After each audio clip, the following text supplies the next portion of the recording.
Alright, hey guys, this is CombatEX from FBVOD, and this game is a PvT on Antigua Shipyard.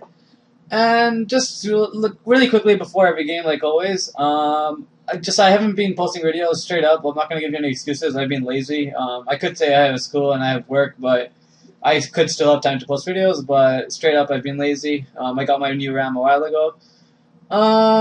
Other than that, yeah, nothing else really. My Clan X is also going great, by the way. So for all you guys that are, want to join, just Clan EX on the channel Clan EX on Starcraft. But definitely, anyone's welcome right now. Still, we have like at least 100 members or so right now. We have a website. Go to CombatEX.com, and then on the forums page, you can see my clan. And we host tournaments every Saturday or Sunday, and I cast some of them. So by all means, like, come check it out, because if you're looking to get better, then that is where you want to be, because like that's the hot spot to get better. We have tons of people trying to get better every day. Besides that, let's get straight to this game and start laying on some information. Alright, so first things first. The first things first, actually, I want you guys to notice my building placement. If not at a higher level, but at all levels of StarCraft, you want to make sure your early buildings are just in good positions. I mean, like, you want to make sure that you're not screwing up early game. And what I mean by that is, look where my pylon is. It is closest to my nexus, and so I have the least minerals wasted because my probe just made a pylon as close as possible and then went back to mining. Also, my gateway is also as close as possible. My simulator, that I can't really say is as close as possible, but, you know, it doesn't really matter. Okay, yeah, here, quickly look at this. So what I'm doing right now is I saw his SCV coming to scout my base, and so what I'm going to do is I'm going to fake scout my own base, and if he's any good, he's going to be able to turn around because he sees my probe coming up, and that's exactly what he did. He turned around because he saw me trying to scout this base, so he knew I wouldn't be here. So now, like a little bit of a metagame tactic I just pulled right there, I made him go to the other base. Very, very, very useful if you can pull it off. Well, obviously at our lower level it won't work because your opponent will just not even pay attention to the scout and they'll continue scouting, but you know, masters, grandmaster, low grandmaster players, this will definitely help you out. And now also, why is my probe not scouting him? Because I want to make it seem like, you know, I'm not like, I don't want this probe to get into his base right away, because then he's going to be like, hey, what the hell? How did that probe get there so fast? And then he's going to start being suspicious. I wanted that probe to enter his base at the time that my probe probably would have reached his base, the one that was scouting. And also now, since I made him regularly, I was going to go for a 1 gate, get a stalker, get a sentry, and then expand. But since I made him fake, I faked the scout out. I'm going to go get my nexus before, because I know there's no way for him to put early pressure on. I also have in my back of my mind that he scouted very, very early. And so, knowing that he scouted very early, I know I'm kind of suspicious of something until I saw those 3 Marines. At first, I was like, maybe Proxy Factory, maybe 2 racks, or some sort of early pressure. But when I saw those 3 Marines, this is what went through my head. I knew he didn't have a tech lab barracks, and so I knew the possibility of an expand would be more likely. Also, the possibility of Banshee tech would be more likely because he didn't have any gas-consuming units. So right now, the 2 things I'm putting him on are an expansion and like a 101 Banshee tech. And how am I going to find out which one he's doing? Because yes, they are really complete opposite builds, and you need to do very different things to prepare. When I get my stalker, I'm going to poke up his ramp to see if I see usually I just want to see what type of units he has, but if he has a bunker, that'll give away pretty much what he's doing, because if you see a bunker, you know your opponent's expanding. So when my stalker comes out, I'll go check it out. Now I'm just going to go try to kill this before I reach for my base, and I barely missed it. But whatever. Nexus is done, going to transfer some probes. My probe over here is going to kill his probe. And now my stalker's out, so I'm going to see what he's doing. Right now, again, I'm saving my chrono boost, so I don't exactly know what he's doing. If you don't know what your opponent's doing, you want to be saving chrono boost so you can chrono boost the right thing, i.e. if they're going to go for all-in, then you want to chrono boost units. If they're going to go for an economy, you want to chrono boost probes. And so now, yeah, my stalker's going to go to his base, see what he's doing. You always want to have the watchtower because you always want to know what they're doing, or when they're pushing to your base. The last thing you want is your opponent to get to your base and you have no idea when they attack you. And then your units are all out of position, and then you lose in your rage, and that's just not a good sign.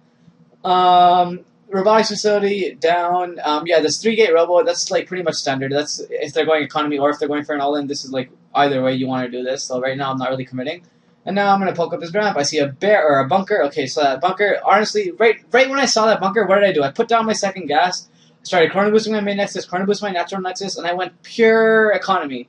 I didn't even think about making a unit because all I did was I saw the bunker, I knew he had an expansion, so I got immediately a robotic support bay too.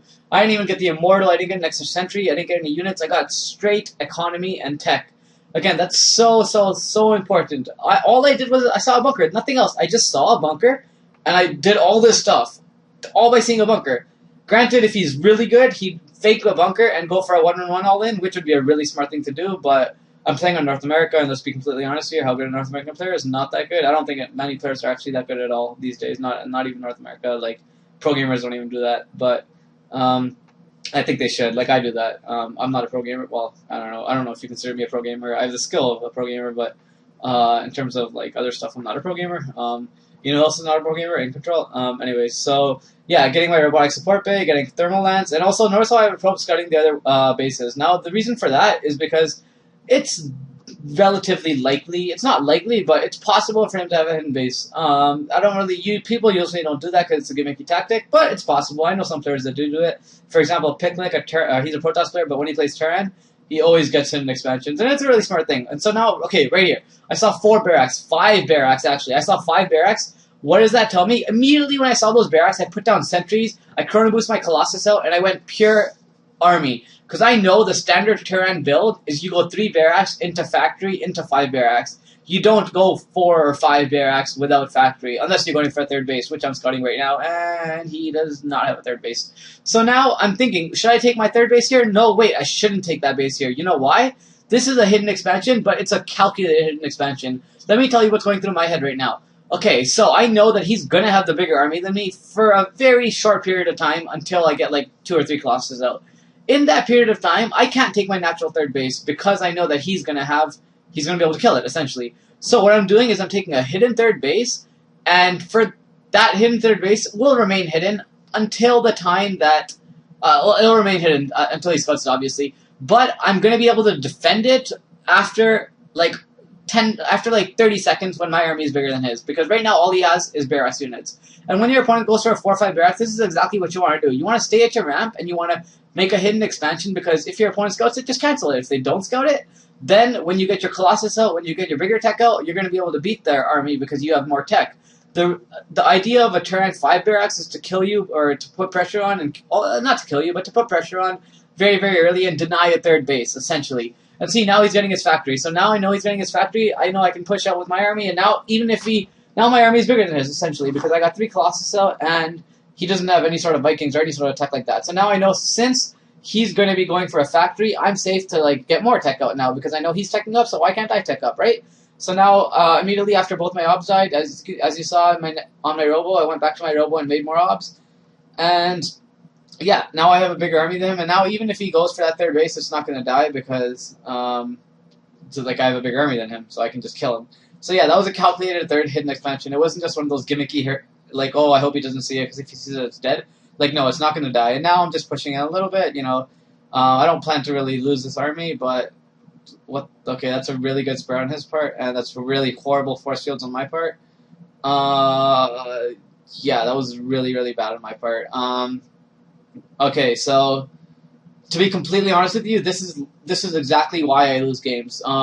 Like, for example, this battle I should never have lost. I had 3 Colossus, he didn't have a single Viking. There is no way I should have lost that battle. But due to my really, really poor micro, I ended up losing that battle, and like that's completely my fault. If I lost this game, that would be the reason why. Because I had a bigger tech advantage, I had the eco advantage, I had the army advantage. I was winning in every single way, but I threw away the army advantage, which could translate into throwing away the eco advantage, and my tech advantage also went down the drain because my Colossus were the tech and they all died. So yeah, that's pretty much like why I would have lost this game if I lost it. But now I'm gonna have to cancel this 4th base. Regularly I would have been able to safely take this 4th base, but since I lost that army stupidly, I have to cancel it. Now that 3rd base, again, now it's a gimmicky 3rd base where if he attacks it, it's dead. This shouldn't have happened, like, keep that in mind. Like, I should never have been in this position, but, you know, I'm not perfect and I make stupid mistakes like this, so that happens. But regularly, if I was playing perfectly, which I think you guys should all aim for, if you're playing perfectly, errors like that should not happen. And if you lose to errors like that, then don't worry about it, because that just takes practice to get better at. Like, all I need to do is grind out a lot more games, and I'll be better, and I won't make stupid errors like that. But the mentality and how you play Starcraft is so much more important, i.e., like, that decision the decision I made to take that 3rd base was a really good decision, because I knew that his army would only be bigger than mine for a short period of time, and after that time, I would be able to defend that third base, and even if he scouted it, it wouldn't do anything. And yeah, okay, so now, like, honestly, now I'm able to take I'm not able to take this fourth base. This is still a gimmicky fourth base. But the thing is, I know he's going to be able to see it. I'm for sure he has the watchtower. But the thing is, I'm prepared to cancel it. I don't really mind not cancel. Like, I'm just going to see his army when he comes to attack the fourth base. And depending on how big his army is, I'll know whether I can kill it or not, and I'll cancel accordingly. And now, yeah, just transitioning into Archon Zealot. And yeah, the army is way too big, so I'm just going to run away, cancel all my buildings, and just come back to my main. Or my natural. So yeah, like you always want to have it. And like, yeah, look, I have just horrible macro right now. This is like exactly why I lose games. My macro is just straight up bad right now. And yeah, but don't worry about that, because never get worried. Never feel bad if you lose a game because you have bad macro. Reason B, because you can work on that. That can be better. Like, it's okay. Like, because you know if you just play more, you can get better at that. But if you lose a game because your opponent like strategically outmaneuvered you, then you should be pissed, because then essentially your opponent outsmarted you. And I don't know about you guys, but I don't like being outsmarted. And so yeah, right now again, just transitioning into Zealot Archon Colossus. That's kind of standard, nothing really special going on right now. I'm trying to take a fourth base right now. I'm trying to take the gold base just because I know that my army is... What's going on in my head right now is I know that my third base has kicked in for a long time, and so even though he's killed my army, I know that I should have still a much bigger army than him, because of the fact that my third base has already kicked in for a while. And so yeah, like, I'm trying to take my my fourth and fifth base right now just because I know I should have a much bigger army than him. I don't. He's macroing really, really well, and I'm macroing really poorly, which is resulting in these really even trades. But regularly, these trades should not happen like this. Like, look at my minerals. My minerals are completely like off the charts right now, just because like I'm not macroing to the best of my ability, and he's macroing really well, which makes the trades even. The reason for that is because, again, I have a third base that's kicked in for a long time now. And now, yeah, I won this battle, and again, what do I do when I win battles? I never kill my opponent. All I do is expand. Right now, I'm just trying to kill these medevacs. I don't really care about anything else. Yeah, kill those medevacs, run away. And I don't really, if you guys watch my games, I don't really ever get Storm in PvT. I know lots of pro gamers will disagree with me on this, but I've thought about Perfect Starcraft like a lot, and I think Perfect Starcraft would involve like in Perfect Starcraft. When I mean by Perfect Starcraft is if two players ideally like they play perfectly. I don't think Storm would be that good, just because like feedback, like you'd have to use all your energy feedbacking the ghosts that are gonna potentially EMP you. And you shouldn't have energy for Storm, and if you do, it's really easy to dodge Storm, and then you also have to use sentries to be able to make sure Storm does damage. And with all that being said, Storm should never, ideally if the Terran player is playing well, it should never really do damage. But I'm not going to get into that because I know so many players will disagree with me on this, so I'm just going to leave it. But yeah, just take my word for it. Like, okay, don't take my word for it. I guess you can argue it, but I don't get Storm, okay? Like, if you guys want Storm, go ahead. I'm not going to do it. So yeah, just macroing with Zealot Archon Colossus, all that good stuff, and he has this typical Marine Marauder ball. I just targeted his extra CV to, give myself the slightest advantage. And now I'm getting in the position where I'm on 5 base, he's on 3 base. 1, 2, 3, 4, 5. I'm on 5 base, he's on 3 base. My upgrades are a little, like, not so good this game, but I'm working on them. So I'm getting triple forges just to get my upgrades better. And yeah, just transferring probes, just doing everything pretty standard. Again, notice how I have all the bases being scouted. The only bases I don't really have being scouted are the third and the main of my third base that I got. But now I'm going to get pylons here and scout this. And notice, again, I have pylons all around the map. That is so critical, guys. Just having pylons everywhere is it's really useful because essentially you can warp stuff in wherever you want. That is a huge, huge power that Protoss did not have in StarCraft 1. And now when I heard about StarCraft 2, and I'm like, holy crap, you can warp stuff in anywhere? Wow. And like imagine, it's a really good ability to have, and it costs like 100 minerals. It's totally worth it.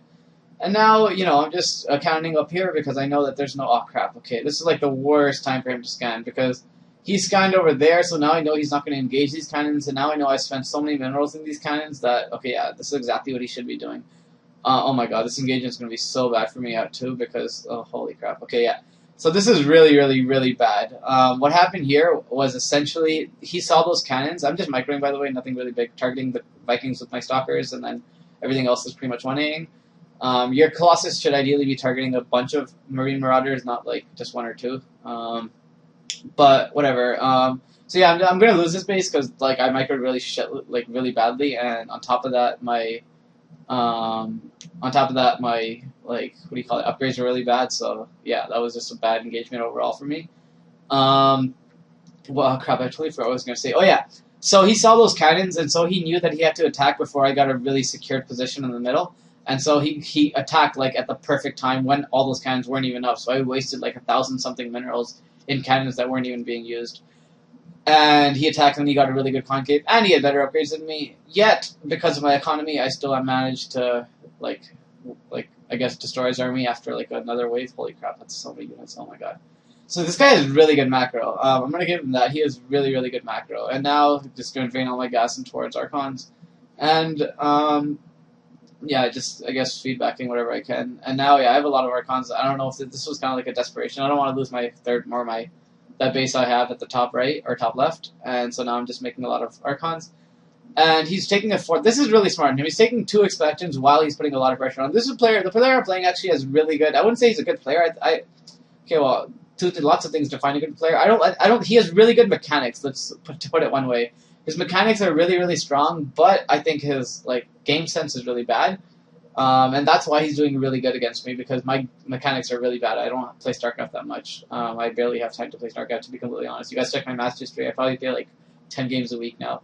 But I plan to play more. It's just I've been busy. And so my mechanics are really crap compared to most players my level. But this guy has really good mechanics, and that's why like he's been like having a lot of units versus my very little units. It's just my economy, which I get because I'm smart, has overdone his economy.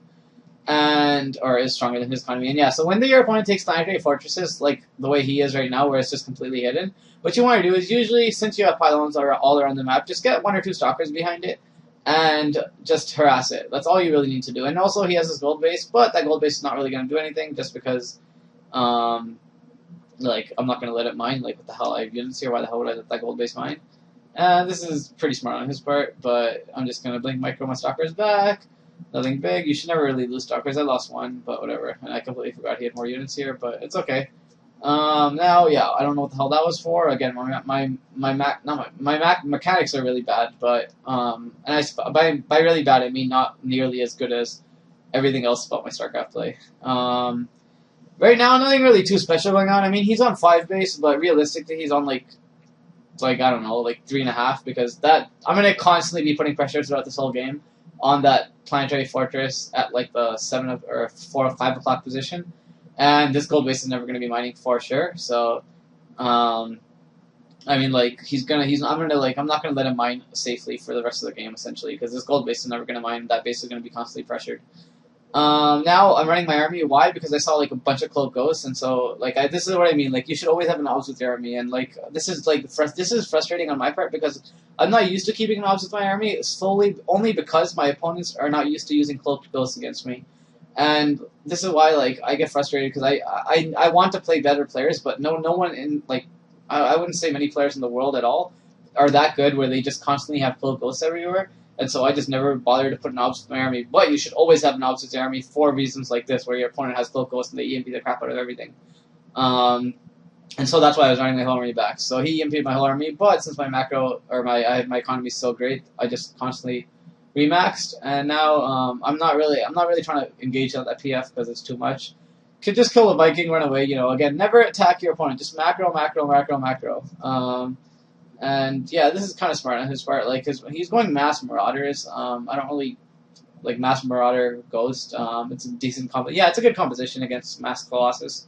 So yeah, he's playing this out really well. Like my opponent, I would say is really good. Well, he's relatively good.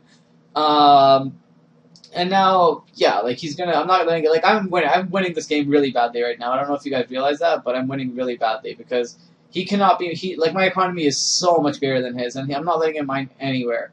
And like I know I haven't put pressure on that base for a while, but I will be soon. Again, if your opponent's taking hidden expansions, you don't necessarily have to kill it, especially against Tyranthers. You never want to really try to kill it because you know you're going to be wasting a lot of units trying to kill a planetary fortress being repaired. So unless you have Storm, obviously, but like I don't get Storm, like I said before. So yeah, like if like you just want to be putting pressure on it. Stalkers can put tons of pressure on expansions, and so that's what I'm exactly about to do right now, making all these stalkers go put pressure on his expansion. I said only 2, so I ran 3 back, but he transferred all these probes here, and okay, yeah, so this is really important. He transferred all these SCVs here, and so the first thing that went through my head was he saw 5 stalkers here, and so what he's going to do is he's going to send a lot of his army back to defend this base, and while he sends that army back, I'm going to go and I'm going to pretty much counterattack and kill his gold base, because I know he's going to be sending his army back. Right when I see his army going back, I'm going to essentially go and kill that gold base, unless he keeps a large portion of his army there. And yeah, okay, he's keeping his army here, so I'm not really going to attack it, but yeah, okay, so never mind, he's keeping his army there. So again, in my head, what was going through my head was, again, you always want to abuse your opponent's positioning. If your opponent is like somewhere where they shouldn't be, then you abuse the fact that their army is not where they should be, and then go kill a base, or whatever you can do to abuse the positioning. And right now, yeah, like I'm max, just corner boosting my upgrades. When you're max, by the way, a really important thing you want to do is you want to focus on the little things that you don't really get time to focus on when you're macroing. You want to focus on building, like essentially not cannons, but like building more gateways, getting chrono boost depleted on all your nexuses, getting good army positioning, all that good stuff that you don't really have time to focus on otherwise. And that's like one of the big things you want to do when you're max, because I don't know, it's just I feel like when I'm coaching players that are a lot worse, when they're max, they don't really do anything. They just sit back and just not really, they don't, their APM goes down essentially. Your APM should never be going down. Your actions should just be they should essentially just be like shifting, I guess. I mean, like to macro, from macro to like unit positioning and all the small things like I mentioned already. Yeah, nothing else really. I don't think he started this base even till now, and like this is what I mean when I say like some players are just, you need to always scout, because some players won't scout, such as him, and if you don't scout, this is exactly what happens. I know there's only 2 medevacs there, so I know that the potential for a counterattack is very possible, so what I'm going to do is I'm only going to send a small portion of my army here. Make sure to always send blink stalkers when you're defending against a drop, because what you want to do is, right when they load, you want to snipe the medevacs exactly like I do. So I recommend, if your opponent goes for a 1 dropship, you send like 2 zealots, 2 stalkers. If they go for 2 dropships, you send like 4 zealots, 4 stalkers. Stalkers are only going to snipe medevacs. Zealots are essentially going to suicide just to let your stalkers kill the medevacs. And yeah, that's pretty much it. Right now, again, I'm not letting him mine from this gold base. He has another base over there, so I'm just going to keep pressuring it. An orbital command, never get orbital commands, by the way. After your first 3 bases, never get orbital commands. I don't care what anyone says, unless you're like in such an advantageous lead where you can call down meals, and that's why you're getting orbital commands. Like, I mean, BM meals, not just normal meals. Don't get orbital commands. Just because if you lose like 4 SCVs late game, which is very viable because your opponent's going to be on 4 base, because you're probably on 4 base, like, it's not worth it. You're going to lose so many SCVs. Might as well just get a PF, because then you won't lose SCVs like that. And yeah, like Norris is an orbital command here. I could like, what, 5 or 6 SCVs? Like, you know, that's definitely, if you had an orbital command there, or a PF there, then that wouldn't have happened. So as a tournament player, always get PFs after your first 3 base. Your 3rd base might even have to be a PF depending on like where it is, but usually it's an orbital command. I don't know about you guys, but this game is lagging like crazy for me right now, so I can't really see what's going on. I'm hoping it fixes, because if it doesn't, then this whole recording is going to waste, and I'd be talking to myself for the past 20 minutes. But it's just going at like 1 frame per like 4 seconds, so I can't really tell what's going on. I just see myself sending DTs in his base. Oh, that's not cool. I'm recording, goddammit. Screw it, let's just keep talking and make up shit, because that's usually what I do when I record. Kidding. Okay, yeah, so like, yeah, okay, the frames are good now. So yeah, after your max, again, you just want to make a lot of gateways, and essentially, just again, unit positioning. Right now, my army is all clumped up over here. Reason B, because I know that he's like, I can pretty much go anywhere I want. And yeah, okay, yeah, so I know what just happened. So essentially, what happened was I saw his army going out of position to defend against my units that I went to send to harass his base. And so then I sent my army to kill his 4th base, like I said I would do before. And now, yeah, this is essentially what you do. This is when you know you're in desperation mode. He's essentially going for an all-in, because he knows he's, like, essentially, like, F, because he's lost so much. I don't think he actually knows he's going for an all-in, but he is going for an all-in, because, like, after I defend this, I'm going to kill him. And now, this is so smart on his part. Look at where the ghosts are. They're in, like, the perfect position to EMP my whole army, and I can't really do anything about that, because I need to defend. So I need to essentially suck up the EMPs and go. But yeah, he has too many Vikings, he doesn't have much ground army, killed his whole ground army, and now I have a crap ton of units left over, and he has absolutely nothing left over besides Vikings, and he taps out. So that's game. Hope you guys enjoyed this video. I tried to be very instructional, like always. Nothing really left to say. I mean, like, Starcraft is a lot about just reading your opponent, and you always want to make moves based on what your opponent does. You never want to go into a game saying, okay, I'm just going to go for a 3-gate expand into yada, into yada, into yada. You always want to be like, okay, I see this, which means that this is weak against this, and that's why I should do this. And I know Day 9 talks like that, except he only talks about, if you see this, you do that. I actually show in-game when this is happening, what you should do. And don't get me wrong, I'm not ripping on Day 9. I think he's a great person. I love him. But I don't know. I don't know why I brought that up. That's like the dumbest thing to bring up randomly. Lots of people just compare me with Day 9 in terms of instructional content. And I think we just have our own types of instructional content. He talks more abstractly, and I talk more specifically, I guess. But regardless, hope you guys enjoyed this video. Just thinking of anything else I have left to say about this video, and I can't really think of much. What things he could have done better, which I might start doing from now on. I guess what he could have done better was harass me more early game and not let me read him so much. I mean, like, he had the bunker he had to do at the early game, but other than that, 3 Marines he didn't really have to show me. I don't know. I guess I'm not really thinking much right now, but like from now on, I'll start saying what my opponent could have done better. Please upvote this video on Reddit. I'm going to be posting it there. I want my content to get out. And comment always. Let me know what you guys think. I read every single one of them because, you know, like, I really care about my fans. That's essentially why I post these videos. Clan X, definitely come join. Clan EX, no spaces. The channel, come. Other than that, nothing else really left to say. So, like always, peace out, guys.